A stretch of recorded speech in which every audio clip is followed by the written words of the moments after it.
Hello. Can you hear me?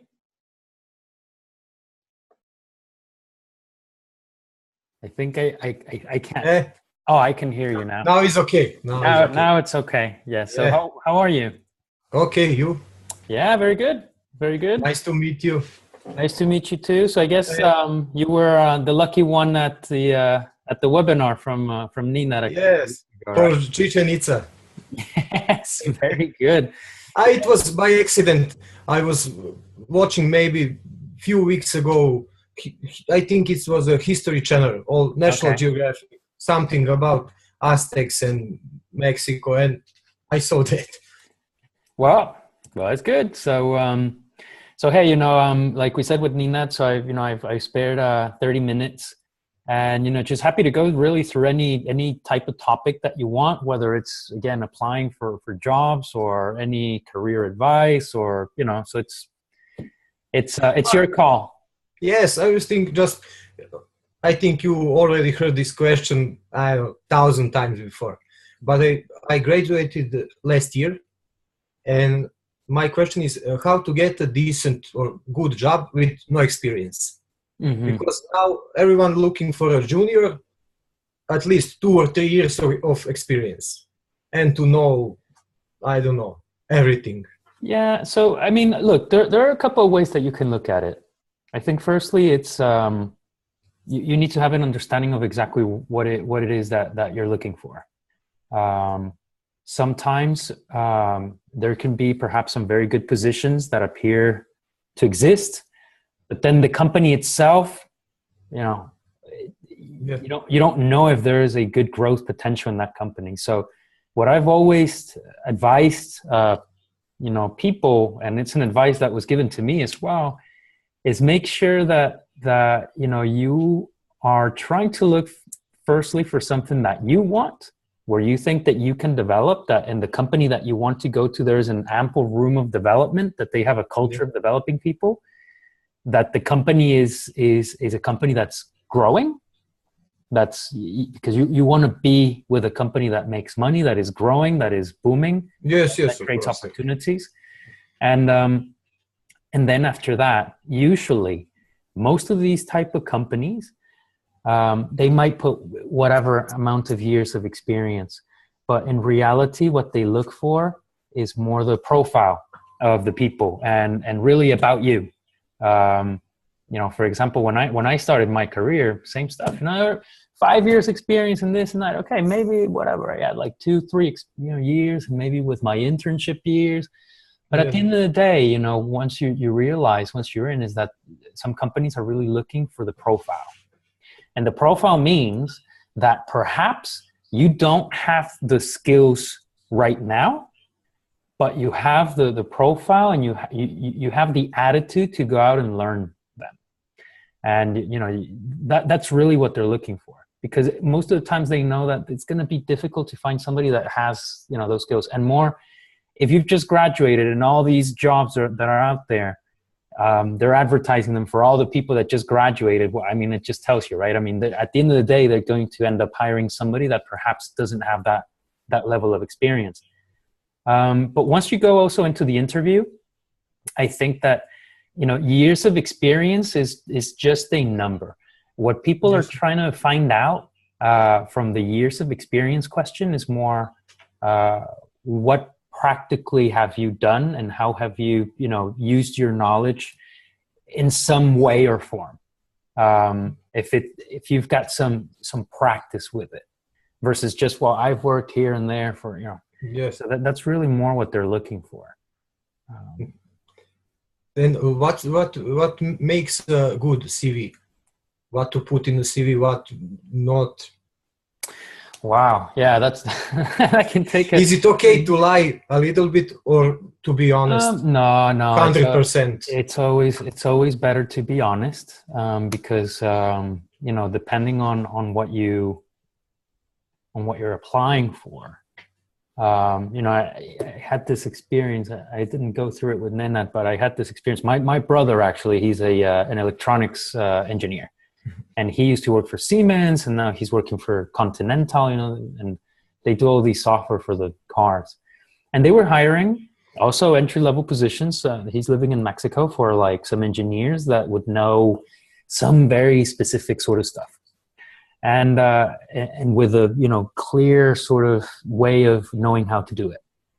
And so, you know, they went to the interview stages, and, you know, at the final stage, it was him that was interviewing a couple of candidates, and some of them they went through whatever 3, 4, 5 different stages. And once they got to my brother, he was asking, okay, you know, on this specific point, which is the one that I'm very interested on, you know, tell me exactly, you know, what you did there. And you know, just going back and forth, it turned out that the, you know, this person, he hadn't actually done exactly what he was saying. He had programmed something more on an Arduino board or assisted. Yes, I know what is Arduino project. Yes. And at the end, it turned out that, you know, what they wanted was somebody to develop that sort of same capability from scratch, not using Arduino. And so at the end, well, this candidate obviously didn't get the job. So I think what I would encourage you is make sure that you put everything that you know how to do. But on the other hand, it's important that you work with the verbs, the action verbs that you're using. If, for example, the way that you describe yourself is very important in your projects. Yes, sir. So you need to make sure that even on your CV, the sentences that you're putting, it's not just, you know, I did this, but maybe responsible for the creation and deployment of yes, that's one mistake. Yeah, exactly. And not just that, but also make sure that you address what it was for, and, you know, what's the achievement of this is what we call like PARs, which stand for like problem, an action, a result, and then, well, you need to put it in a sentence, basically. So your CV, even if it's, you know, with maybe you had some, you know, intern experience in some companies, maybe you just did projects within school, make sure that you're putting it in that form, and you're clearly addressing what you did and what that achieved. So again, if you did, I think you're in software engineering probably, right? Yes, web development. Oh, okay. So web designer. Again, you guys are more experts than me on this stuff, but I guess, it's key that you have a great whatever user interface that permits, users to do X, Y, Z, or you probably done stuff that is more optimized than other versions, and that created something extra and better. So make sure that you articulate it in that way, and make sure that you know all these things, because once you go into the interview, what people are going to be asking most likely is what they call behavioral interviewing. I don't know if you know the concept. I'm familiar, but not. Okay. So try to go into the web and just put behavioral interviewing. Yes. You'll find tons of stuff. But basically, it's just what I told you. They come out and they say, give me an example of a situation or a problem that you had about, they'll tell you exactly what was the action that you took and what was the result out of it. Yes. Most of the interviews are conducted in that way. So if you practice beforehand, then that's great. Usually what you can do in order to have an idea of what they can ask you is take a look at the job description and take a look at the qualifications and some of the key things. So in there, if you see like, well, he needs to be a self-starter, or he needs to know about this, and he needs to be organized, and he needs to be whatever, those are the sort of like the attitudes and the skills. So what I would usually do and recommend is take a look at that, go back into the web or into your own CV and try to filter out, okay, if they ask me a question about if I'm organized, then what can I pick from here that I've done, that I put it, well, yeah, I had a problem, in school and so many different projects and this and the internship, and we had to get this result done by tomorrow. And then they ask, okay, and what did you do? Well, I did X, Y, Z. And then you say, and the result was that at the end, everybody was happy and I saved the world and, stuff like that. Yes. So, okay. But you need to make sure that you prepare. The more prepared that you are, the better, because then you're going to go in and people will clearly understand the reasoning and where you're taking them. it's the most important piece of it, the whole impression that you provide and the confidence that you have. First impression is important. The first impression is the best impression, and to me, you know, somebody told me once, and I believe it, impressions are reality. So basically the impression that you or the people perceive of you, that's going to be the reality of you. Whether that's true or not, it doesn't matter. For them, it is what it is. So it's always good that once you come in, make sure that you go in, you know, confident, knowing your stuff, you know, outgoing, available, you know, like you're showing, you know, proactivity, that you're eager, you know, that type of stuff usually creates a very good impression.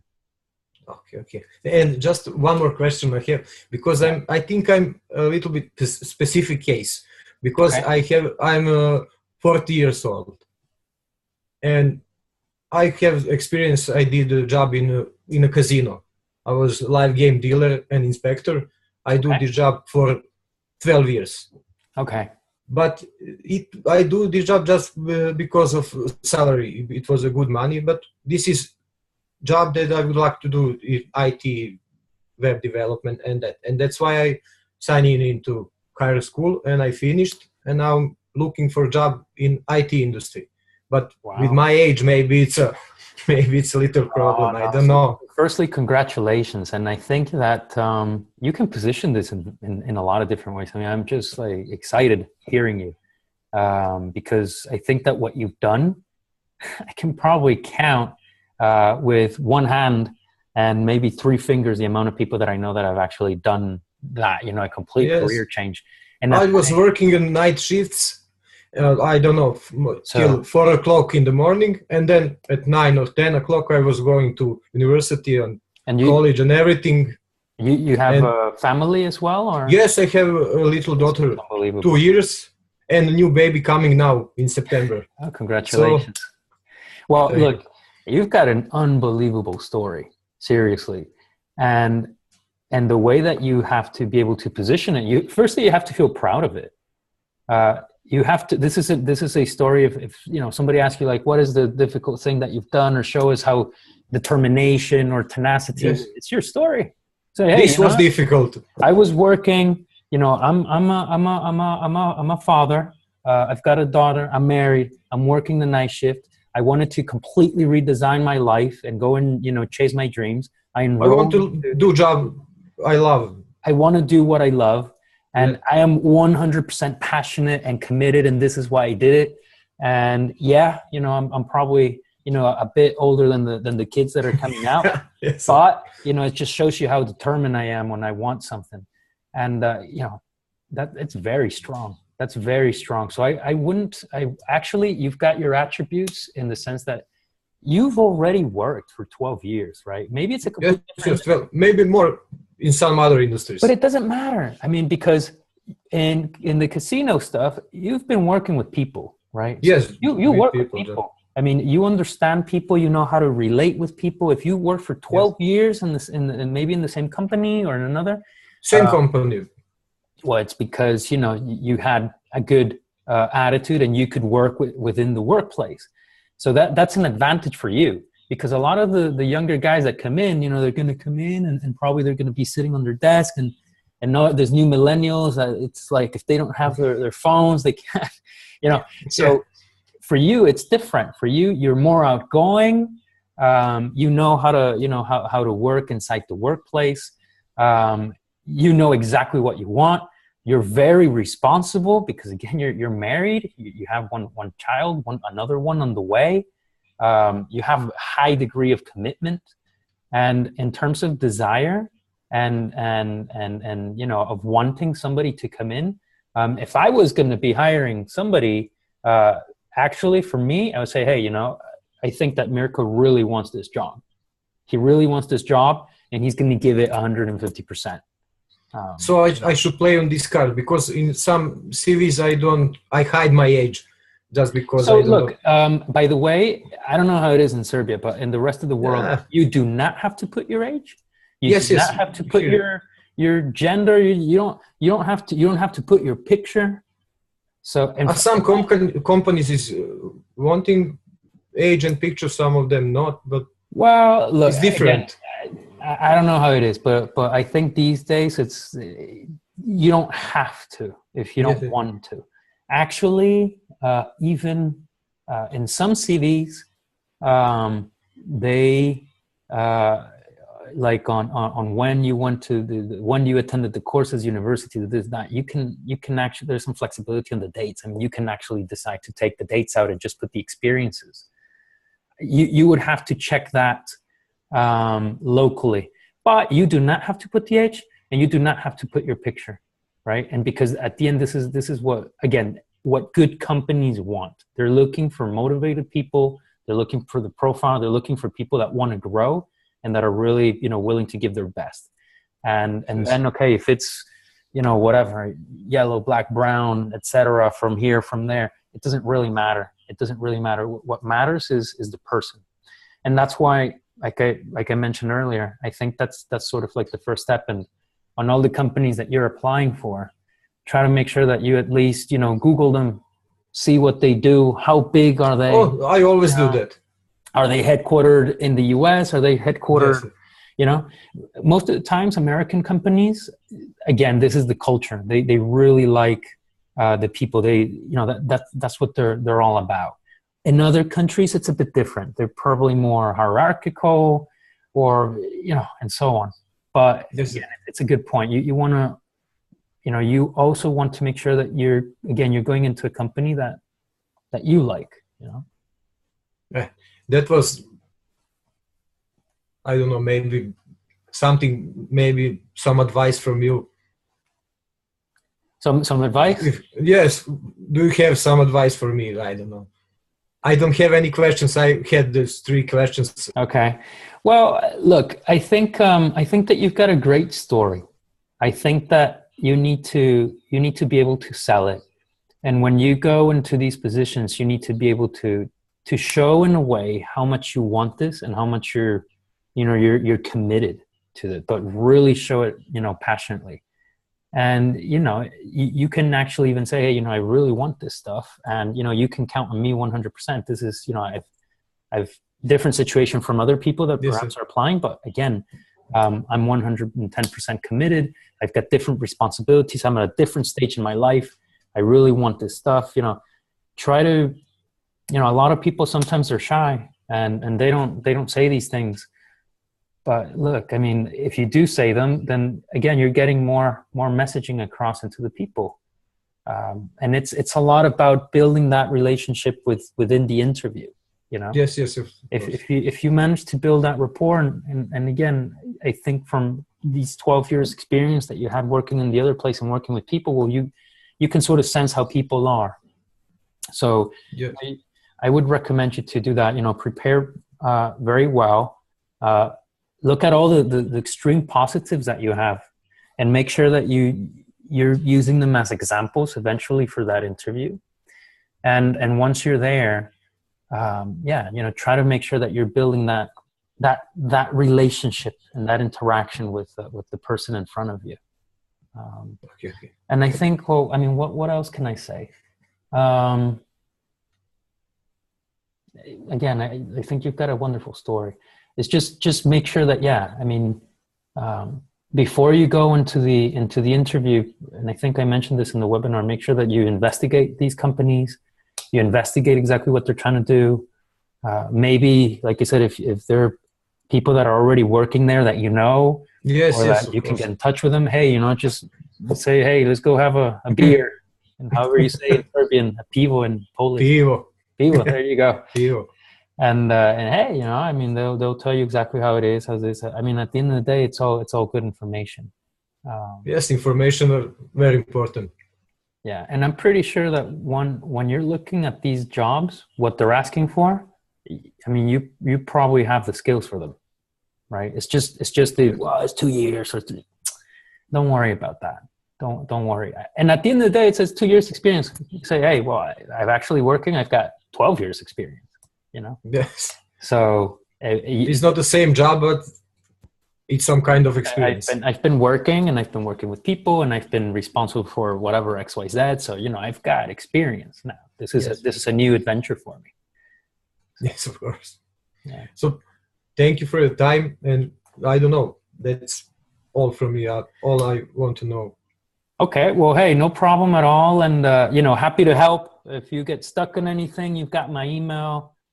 Send me a note. No problem. Happy to help. And I'm actually going to be in Serbia next week. Oh, really? Actually, yeah. When, in Belgrade or? Somewhere near Belgrade. I've got there's some event with this DAFED, it's called.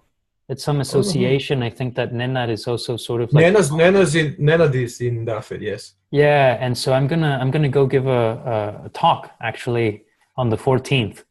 But I know that it's not in Belgrade. It's like an hour away. Maybe it's Novi Sad. I guess so. I don't know. Oh, I live in Novi Sad. Oh, you do? Okay. Yes. Well, hey, if you're maybe I can see you in person. Yeah. Just to say hello. Be happy, and we can go for one pivo. We can go for one or a couple, maybe. Yes, well, of course. Okay, Mirko. Well, okay. Hey, I wish you the best of success on this stuff. Prepare yourself well. Google these, behavioral interviewing questions so that you put your own sauce in there. And good luck, man. Just go for it. Okay. Thank you very much. Okay. Have a nice day. All right. See ya. Bye. Bye.